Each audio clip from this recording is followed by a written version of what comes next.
Ang sabi nyo, pangalawang tanong ko po. Sige po. Ang sabi nyo po, sa programa, testigo ko po na naman itong mga miyembro nyo rin.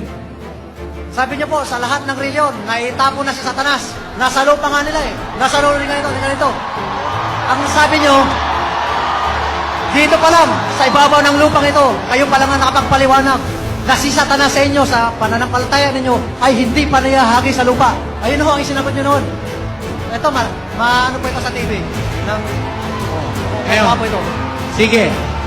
Alam mo kapatid, pagbibigyan kita dahil ako, may awa ako sa mga tao na nagsusuri at saka gusto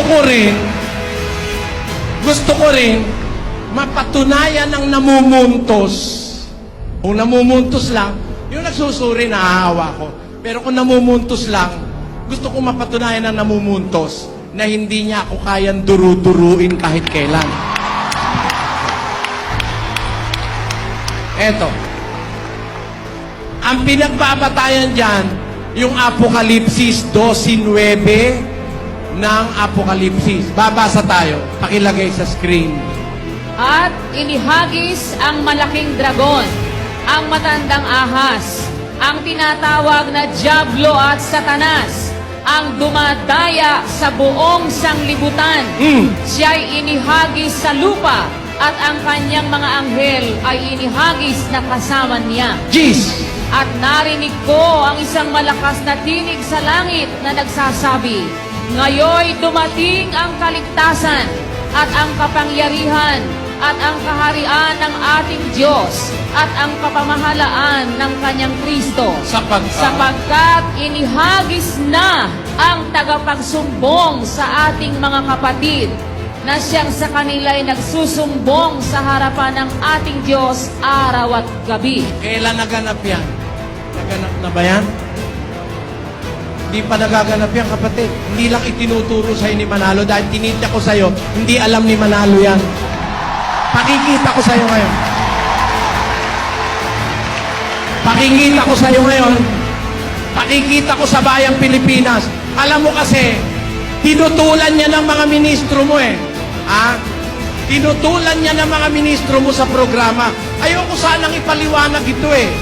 Inihahanda ko ito sa diskusyon eh. Pero naaawa ako sa iyo eh. Kaya papaliwanag ko na ganito. Sundan mo ako kapatid ha. Sundan mo ako ha. Mga kababayan, huwag kayong uuwi. Napakahalagang bagay maintindihan niyo itong mga ipinupuntos na ito sa atin. Ito ha. Uumpisahan ko. Nagkaroon ng pagbabaka sa langit.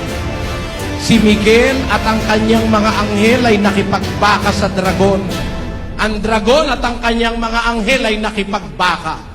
At hindi sila nanganalo, ni nasumpungan pa man ang kanilang dako sa langit. At inihagis ang malaking dragon, ang matandang ahas, ang tinatawag na Diablo at Satanas. Siya'y inihagis sa lupa, at ang kanyang mga anghel ay inihagis na kasama niya. Puputulin na ron ni Manalo. Kaya ang lupa ngayon marumi, masama, dahil dito inihagis si Satanas. Ang sabi ni Bularan, ang unang-una nga ay kang pinuntahan ng Eden. Ayan ang sabi niya sa programa. Sabi ko, napaka-injustisya. Makinig kayo. Nangangailangan dito ng konting katalinuhan, mga kababayang Pilipino. Sa Amerikano, din nyo maririnig ito. Pakinggan nyo lang.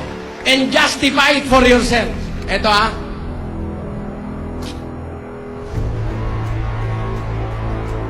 Sabi ng Biblia, nagkaroon ng pagbabaka sa langit. Kaya nung matalo yung dragon, inihagi sa lupa. Pangit eh. Kung aalamin natin, sabi ni Bularan, inihagis daw unang-una sa Eden daw pumunta. Kayo. Si Satanas, basura. Di ba si Satanas trash? Basura.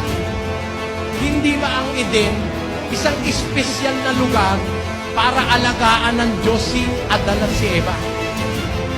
ikaw ang magtatapon ng basura, itatapon mo doon sa espesyal na lugar. Ako, hindi naman tayo nag-aral na masyadong mataas. Diba, kapatid, ano? Napakaganda ng sagot. Pag ikaw ba dumumi, ilalagay mo sa sala. Napakatanga ng isang tao. Ba, yung bahay mo, mahirap ka lang. Sala lang, tapos doon na rin mismo yung kainan, tapos meron kang kapilasong kwarto na ang kurtina lang ang pansara, pag e-emak ka, yung pagtatay ka, ay babalot sa dyaryo, di ba, tinatapong fly away mo eh. Ganun, no? Doon sa mga spotters area, di ba ganun, ano? Ngayon, napakawala mo namang kaisip-isip. Pagkatapos mong tumayo, ilalagay mo sa sala. Tama? Kumbaga sa bahay, yung idin ng sala, bakit nung ihagis ang demonyo sa idin dinala? Yan ang tanong. Ang Diyos ba in hustisya? Na ang Diyos ba? Yung taong kanyang ginawa, ibabalibag niya yung walang hiya si Satanas doon sa idin mismo na pinaglagyan niya doon sa taong ginawa niya. Hindi niya gagawin. Mahal niya ang tao. Tayo lang ay marunong magmahal sa kanya. It is we who do not appreciate the goodness and the kindness of our God. Pero ako na-appreciate ko kasi nakikita ko sa Biblia ganito. Yung sinasabi sa Apokalipsis, hindi pa po nangyayari yun. Hindi kaya may demonyo rito dahil inihagis dito demonyo. Hindi. Kaya may demonyo rito, pinapasok ni Eva at ni Adan. Pinapasok. Kumatok ang demonyo. Ang engkargado si Eva at si Adan, pinapasok, kaya nakapasok. Hindi inihagis dito si Satanas. Yung paghahagis, tingnan natin ha, babalikan ko. At nagkaroon ng pagbabaka sa langit. Si Miguel at ang kanyang anghel ay nakipagbaka sa dragon. Ang dragon at ang kanyang mga anghel ay nakipagbaka at hindi sila nanganalo. Ninasumpungan pa man ang kanilang dako sa langit at inihagis ang malaking dragon. Ang matandang ahas. Diyan pala'y matanda na siya. Sa Eden ba matanda na siya? Pakinggan nyo yung ahas sa Eden. Genesis 3:1, ang ahas nga ay lalong tuso, higit sa lahat ng mga hayop sa parang nanilikha ng Diyos. At sinabi ng ahas sa babae, tunay bang sinabi ng Diyos na huwag kayong kakain? Ha? Ng mga punong kahoy sa halamanan? Sumagot ang babae. Ano sagot ng babae? Sinabi ng babae sa ahas, sa bunga ng mga punong kahoy sa halamanan, makakakain kami. Tatapwa, sa bunga ng punong kahoy na sa gitna ng halamanan, sinabi ng Diyos, huwag kayong kakain yun. Ni huwag niyong hipuin. Baka kayo mamatay. Sino kausap ni Eva? Yung ahas. Anong ahas? Ahas lang. Yung nasa Apokalipsis, lagay nga ulit natin sa screen. Inihagis ang malaking dragon, ang matandang ahas. May matanda na pala yan eh. Sa makatid magkaibang senaryo yan, hindi yan yung sa Eden. Dito kasi tumanda na siya. O ngayon, para maintindihan nyo, baka kayo nananabik na sa gusto kong sabihin, mababalikan natin yung mede. Inihagis ang malaking dragon, ang matandang ahas, ang tinatawag na Diablo at Satanas, ang dumadaya sa buong sanlibutan. Napansin nyo?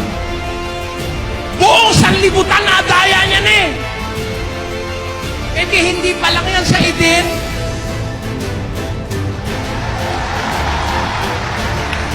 Nakuha nyo mga kapatid? Good evening, Mr. Yang. Nakuha nyo? Ha? Ang dumadaya sa buong sanlibutan. Wait, nakatapos na palang mandaya itong tarantadong to eh. Eh sa Eden naman wala pang tao eh. Wala pang tao sa Eden, dadalwa pa lang. Paano nung ihagis sa Eden pumunta? Bularan. Hindi kasi alam ni Manalo yan eh. Yan. Eto.